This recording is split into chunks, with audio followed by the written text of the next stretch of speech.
Hello everyone, Waldorf and Statler here to talk about the third section of the 9th Age rulebook, the general principles. As general, not as in the commander, but just in general. Okay. Yes. Broken down into, once again, very concise sections, starting off with the turn sequence, which is basically the same as 8th edition and 7th edition, therefore. A very important definition here of active and reactive player. It seems subtle, but it's really important for determining the effects of things later, which is the next area, which is the simultaneous effects. You'll see in the blue text, whenever two or more effects happen at the same time, the order matters. Resolve the effects controlled by the active player first. This can really do some interesting things with rerolls and such. So this is pluses and minuses. And pluses and minuses. When they have caps on them, I guess. Yes. This, I think, is a really neat improvement. Instead of this rolling the d6 or when the immovable object meets the roll off and see which one works, so that way you can't count on anything. Exactly. This is a very elegant way, I think, of taking care of that, and this is a big positive change in 9th Age, I think. Yeah, I agree. Definitely. Yeah. Next talks about how you roll a dice. No surprises there, but they do talk about the D3, which is quite common. Right. It is a little important because quite often you do need to use a D6 because, well, someone like myself who has a whole bunch of D3 dice, because the one can actually have a bad effect. Right. So you don't you can't just always just buy D3 dice and roll it for everything. You do need quite often do. Correct. The D6 and then... Yeah, like the mushrooms have the roll a D3, but if you roll a natural 1, it has an effect. Exactly. So... and then the alternative to the scatter dice that yes, they apparently are copyrighted or something, I don't know.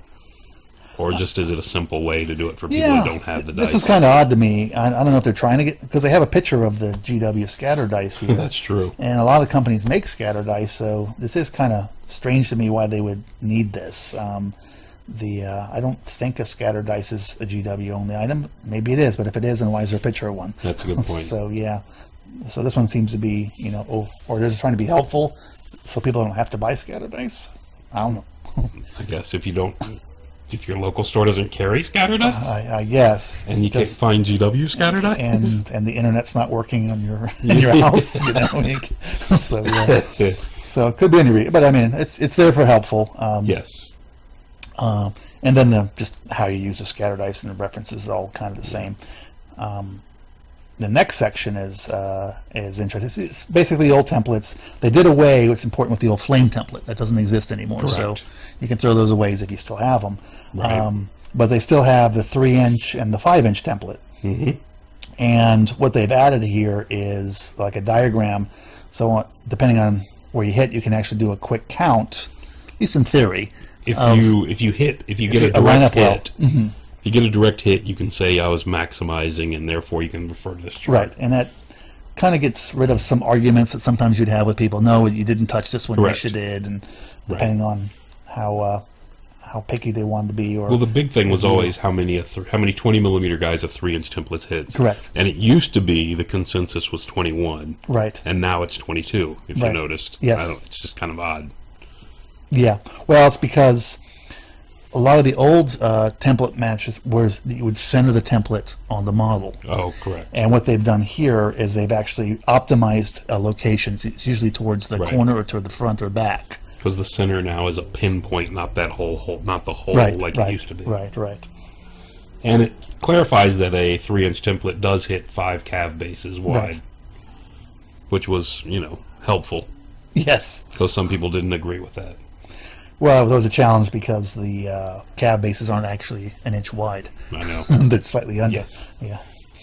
And then now also the line template down below is different from what it used to be because it used to maximize on one per rank, if you remember. Like the old cannonball. On 8th edition, yeah. On 8th edition, you can only hit one guy per rank. Yeah. And now there's actually the line template becomes a little more helpful. And they clarify that it is a template. Correct. Yeah. So, yeah, that's about it. I mean, most of it's very much the same as it was before with 8th edition or earlier editions. But once again, more succinct. And some nice little diagrams to help you how to allocate your hits within templates. I do like the diagrams. I gotta say, I'm a big fan of the fact they put the diagrams out there. Oh, I think that's great, and I think the whole active player, reactive player, and simultaneous effects is a big deal. We'll clear things up. Yeah, there's just too many odd things in the game that would cause arguments, particularly for you tournament types, and that's a good point. Or people who actually run tournaments like yourself, that you don't have to. Hopefully, you get a few less questions and don't have to answer roll a d6. So yeah. All right. Well. Yeah. What do we have? That wraps up section 3.